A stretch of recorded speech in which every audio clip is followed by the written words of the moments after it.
गरुड़ पुराण सरल हिंदी कथार्थ अध्याय 11 नरक वर्णन का आध्यात्मिक संदेश। ओम नमो नारायणाय। पक्षीराज गरुड़ ने पूछा, हे प्रभु, धर्म ग्रंथों में पाप कर्मों के लिए भयावह दुख और नरक जैसी अवस्थाओं का वर्णन क्यों किया गया है? साधक उनका अर्थ किस प्रकार समझे? भगवान विष्णु बोले, हे गरुड़, ऐसे वर्णनों का उद्देश्य हिंसा में रुचि जगाना नहीं, मनुष्य को उसके कर्मों की गंभीरता समझाना है। जब कोई व्यक्ति दूसरों को पीड़ा देता है, तब वो संसार में दुख की अवस्था निर्मित करता है और अपने अंतःकरण को भी अंधकारमय बनाता है। नरक का संदेश है कि अन्याय को तुच्छ मत समझो। लोभ का नरक कभी न समाप्त होने वाली भूख है। क्रोध का नरक मन की जलन है। छल का नरक निरंतर पकड़े जाने का भय है। ईर्ष्या का नरक दूसरों के सुख से अपना दुख बनाना है। नशे और असंयम का नरक स्वतंत्रता खो देना है। हिंसा का नरक पीड़ित और अपराधी दोनों के जीवन में दूर तक फैलने वाला घाव है। इस प्रकार मनुष्य कई दुखद अवस्थाएं इसी जीवन में बना सकता है। गरुड़ ने पूछा, क्या इन कथाओं को सुनाकर लोगों को डराना उचित है? भगवान बोले, भय कभी कभी रोक सकता है, पर स्थायी धर्म विवेक और करुणा से उत्पन्न होता है। बच्चों, रोगियों या शोकग्रस्त लोगों को क्रूर विवरण सुनाकर भयभीत करना उचित नहीं। शिक्षा आयु, परिस्थिति और समझ के अनुसार हो। धर्म का उपयोग मानसिक नियंत्रण या धन लेने के लिए करना अधर्म है। नरक वर्णन विशेष रूप से उन कर्मों के प्रति चेतावनी है जिनसे निर्बल, आश्रित या विश्वास करने वाले व्यक्ति को हानि होती है, जैसे हिंसा, शोषण, छल, भ्रष्टाचार, विश्वासघात और अधिकार का दुरुपयोग।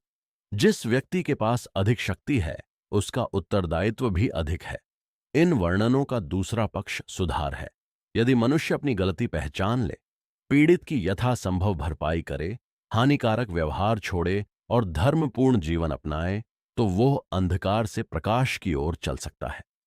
निराशा में डूबे रहना प्रायश्चित नहीं, सत्य का सामना करके बदलना ही साहस है। गरुड़ ने पूछा, अपराध करने वाले के प्रति करुणा रखने का अर्थ क्या दंड न देना है? भगवान बोले, नहीं, करुणा और न्याय विरोधी नहीं।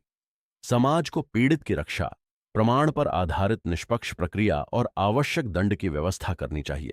साथ ही जहां संभव हो, सुधार और पुनर्वास का मार्ग खुला रहे। प्रतिशोध की क्रूरता स्वयं नया अधर्म बना सकती है। आध्यात्मिक साधक नरक की कथा सुनकर दूसरों का निर्णय करने में शीघ्रता न करे। पहले अपने भीतर देखें, क्या मेरी वाणी किसी को जलाती है? क्या मेरे लाभ के पीछे किसी का शोषण है? क्या मैं सुविधा के कारण अन्याय पर मौन हूं? आत्म परीक्षण ही कथा का सार्थक फल है। जो व्यक्ति भयावह धार्मिक विचारों से अत्यधिक चिंता अनुभव करे, उसे संतुलित मार्गदर्शन और आवश्यकता होने पर मानसिक स्वास्थ्य सहायता लेनी चाहिए। ईश्वर करुणामय है। आध्यात्मिकता मन को उत्तरदायी बनाती है, निराशा में नहीं धकेलती। प्रतिदिन एक अनुशासन अपनाओ। क्रोध में मौन, लोभ में दान, ईर्ष्या में कृतज्ञता, मोह में विवेक और अहंकार में सेवा। फिर नाम स्मरण करो, ओम नमो नारायणाय। इस अभ्यास से भीतर के अंधकार का क्षय होता है। भगवान बोले, नरक की चर्चा का अंतिम उद्देश्य स्वर्ग की कल्पना नहीं, पृथ्वी पर न्यायपूर्ण जीवन बनाना है। जहां सत्य, करुणा, सुरक्षा और सम्मान है, वहीं धर्म का प्रकाश फैलता है। गरुड़ ने भगवान को प्रणाम किया। इस प्रकार नरक वर्णन के आध्यात्मिक संदेश का सरल कथार्थ पूर्ण हुआ। ओम नमो नारायणाय। ओम शांति शांति शांति।